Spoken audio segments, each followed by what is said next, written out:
les jours à mourir. Songeons-y véritablement, on ne meurt qu'une fois. Eh bien, ce sermon, il est bien de son époque. On parlait beaucoup de la mort au XIXe siècle, beaucoup de la pénitence, beaucoup du péché qui conduit à la mort, le péché mortel. Il ne faut pas oublier la mort. Et comme prêtre diocésain, je me dis, en écoutant ça, je repensais à mes prédications. Est-ce que je prêche souvent sur la mort, sur l'eschatologie, les fins dernières. Et je pense qu'il faut qu'on soit attentif à prêcher les fins dernières, la fin du credo. Je crois en l'Esprit Saint, la Sainte Église catholique, à la communion des saints, à la résurrection de la chair, à la vie éternelle. Amen. Et donc l'abbé Guérin, il nous invite à envisager la mort. Je pense qu'il était de son époque, nous aussi on est notre époque. Hein. Après nous, il dit, on nous jugera aussi, nous. Je pense que dans sa foi de pasteur, il voyait vraiment cette mort comme un passage, l'accomplissement du baptême. Je vous recommande le livre d'Anne Bernet, hein,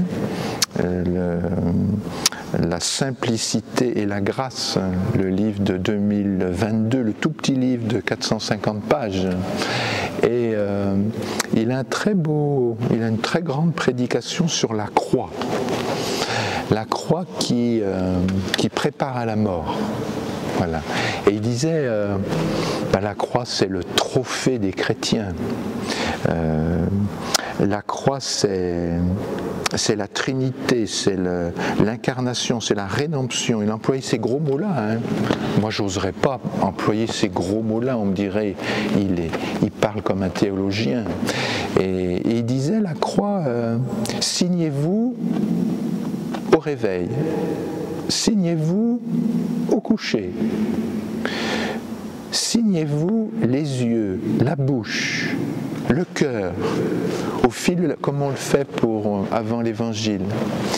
Il disait, quand il y a une tentation, signez-vous, ça fait fuir le démon. Cette parole, moi, elle me fait penser à celle d'un des 14 prêtres martyrs à Laval, place de la Trémoille, 1794. Juste avant de monter sur l'échafaud, nous vous avons appris à vivre, apprenez de nous à mourir. Plutôt que de parler de la mort, il me semble que c'est important qu'on soit des vivants, qu'on témoigne de la vie et qu'on soit vivant jusqu'au dernier souffle de notre vie. C'est comme ça qu'on témoigne, parce que des manières de se préparer à la mort en mourant déjà. Il faut qu'on puisse vivre jusqu'au dernier souffle de sa vie en étant des témoins du ressuscité.